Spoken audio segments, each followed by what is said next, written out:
Hey guys, how's it going? I'm Kaylin, this is Mary, and I'm Matt. and we just got out of Interstellar. We haven't talked about it yet, so we're gonna tell you what we think. Not sure what I'm more afraid of, them never coming back. Here we go. Or coming back to find we've failed. Then let's succeed. You can't just think about your family. Now you have to think bigger than that. Stay down. I am thinking about my family and millions of other families. I love you forever. We got farther than any human in history. Hang on! I'm coming back. It did not feel like 3 hours. Yeah, It really didn't. No. I didn't realize it was 3 hours That long. whole time-lapse thing really had Well, to there's Kinda- Einstein was having a very fun time, I'm sure, with the theory of relativity being thrown around repeatedly.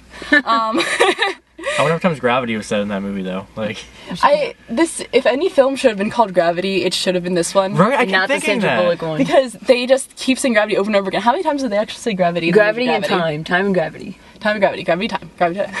I feel like Theory of I'm pretty sure they only said Interstellar like Movie. twice.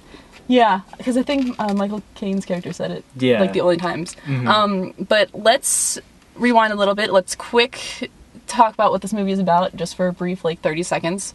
Interstellar, starring Matthew McConaughey, and essentially, Earth is dying, right? Yeah. Earth is dying. giant It's like dust another bowl. dust, another Yeah. dust bowl. Yeah, and well, at least where they're located, and they just have stumbles across NASA because they're still working apparently in the future, and they have a mission to go and find a planet that is hopefully, people can live in. Yep. And so they embark, and that's our adventure. Well, they have two plans. Plan A is to find a new planet. Plan B is to destroy the current population, recreate a new one, from what I understand it. Yeah, they had a whole thing of just like embryos. They're just gonna shove on a planet and be like, okay, grow up, have fun. Have fun over fun there. kids. Just- So, yeah, I don't want to talk about too much else because I don't want to go into spoilers, and that's going to take up a ton of time. So without spoilers, yeah. I think the one thing that bothered me, and this Okay. was like, it's not a spoiler at all. It's just this one little itty bitty detail that bothered me. So in the very beginning of the movie, the father, son, and daughter are driving in the truck, and like they're in a food shortage. It's Yeah. something that they make very clear throughout the movie. I don't think I know what you're talking about. This is something that really bothered me and just put me off for another probably 20 minutes of the movie. They drive straight through a cornfield with the truck. What the heck? That was ridiculous. Just to chase down a drone. But that's how they end up finding NASA. And Well, no, the drone part I didn't get because I don't think the drone ever came back. The drone felt like, that's really one of my only other complaints about the movie, was just it felt like there were a lot of plot tangents that Yeah. they started up, and some of them came back together in the end, but other ones like that never really went anywhere. Yeah, I never got the drone. The beginning of the movie, and I would say the beginning of the movie as in the first either 1/4 or even the first half of the movie, to me were incredibly underwhelming at the beginning, because not even just because they weren't in space, but the fact that I feel like even the acting got better as the movie came along. It was very underwhelming overall in the beginning. Yeah. The characters were totally flat. They never focused on the sun. I know you want to... I saw about you the in sun. there. You were mentioned that.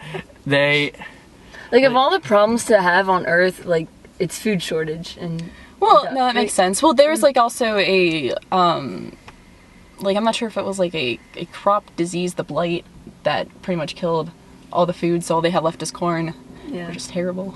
Yeah, giant Nebraska. You also reminded me of something. We really didn't talk in our summary about the daughter, but the daughter plays a huge part in this movie. Her name is Murphy. Murphy's Law, which is brought up a few times. Comes back to fight you, but she is and I can't really say much about her because that's going to spoil things, but she is a really big, important character who plays things and Bigger than as Matthew time McConaughey is. Essentially, that's much, pretty. yeah. At the end of the movie, it's pretty much just super important character. She was the favorite daughter the whole time. It was all he has an older son, but they're just And it's very interesting because usually in movies they actually focus on the son rather than the daughter, and the daughter is even more, and I'll get back on this backtracking, more man pain for the father. Now, talking about man here's pain. the thing. I am so incredibly tired of movies and TV shows and anime actually. In every movie it seems like the mom has to die to further Well, the mom was already dead in this movie to begin with. Yeah, like they were just like, oh, by the way, she's dead, And, you know? Yeah. Like, just out of nowhere. Vague mom disease. Like, that's just...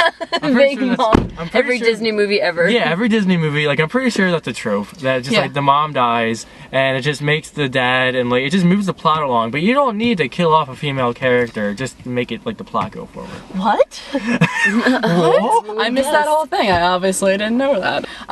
Yeah, so did you talk about the son at all? Because I feel like a lot of movies have that plot where it's actually similar, where it's like the son, but then like the daughter's more like this eternal innocence character. Yeah. And it's always like... And helpless and just... Not like helpless, but like, because they always end up playing a huge role in the plot.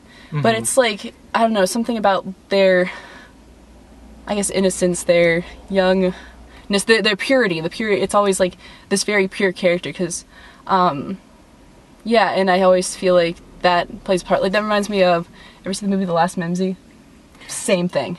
No, but I know a little bit about it. Yeah, it was the same thing with like the older brother doesn't really do much, and then like the younger sister, which is like very plot-centric. Visually stunning movie.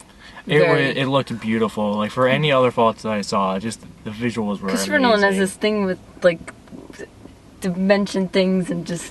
Oh, the dimensions! That was so cool, because we go beyond the third dimension. That's always very exciting. Yeah. Yes. All the way to the fifth dimension. And the camera shots were very interesting, because it was... The one shot in particular I saw they repeated constantly was when they're on the spaceship, and it's like... It's sort of pressed against the shuttle, like the top of the ship, and you only see a small glance of space, or wherever they're going in the stratosphere. You remember that shot? Yeah. Talking about? Like, it was a very tight shot, but it made it feel like you were on the hull of a ship in a way, you know? So that was a really cool shot. At first I thought it was a little suffocating, but then Yeah. The shot that freaked me out was a giant wave. Oh my god, I was freaking out the whole time. Oh, space! Oh my god. Space! Space is scary. All these other planets. Oh my god, that and the rotating, I forget what they called it, the big rotating spaceship, that made me dizzy. Oh, So that was a good use of camera work, because yeah, I'm not gonna lie, it made me dizzy, but like in a good way. Like we saw that in 3D. Oh my god! I don't think I would have been able to handle it. In 3D, honestly, like I wouldn't have been able to handle it. But I mean, if you can see it in 3D, good for you. But yeah, I also thought, I think Lena mentioned this to you. A lot of the shots didn't feel like CG. It felt like very like old school sci-fi. Like something about the aesthetic. The of the one movie felt Saturn very... shot looked CG to me. Yeah, it felt like the establishing Saturn shot. Yeah. Because the rings bothered me, because they were incredibly, like, they were too crisp. Like, the rings were like, the inside were like totally flat. When in pretty much any other movie I've seen, in a sci-fi movie, even in the early 2000s, they would have like like rocks coming out of it, because rocks, like the Saturn's rings aren't actually like a giant ring, they're rocks. Blood and just there. Yeah. Yeah. Yeah, exactly. Because I think overall the movie had a very old sci-fi aesthetic to it, as far as like the spacesuits and that. It wasn't like trying to be that ultra futuristic, ultra sleek, everything is white kind of thing, and I like that. Yeah. Let's try to wrap this up with any final words.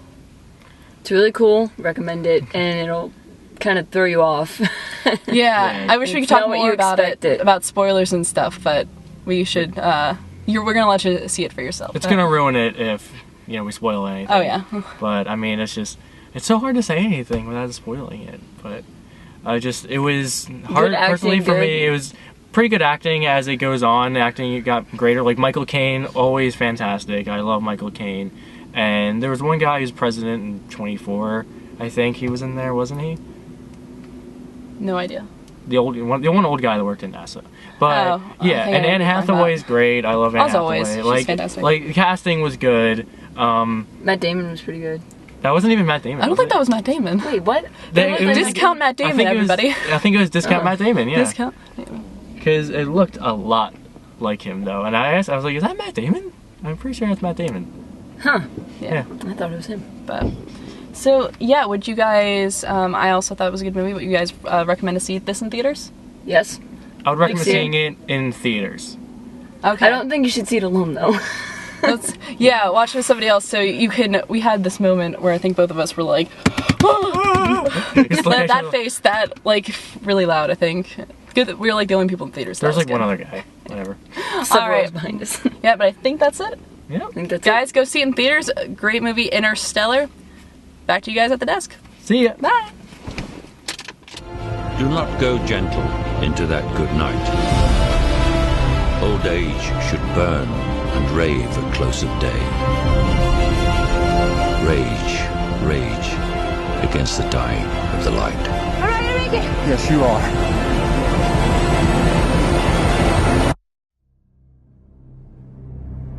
We'll find a way. We always have.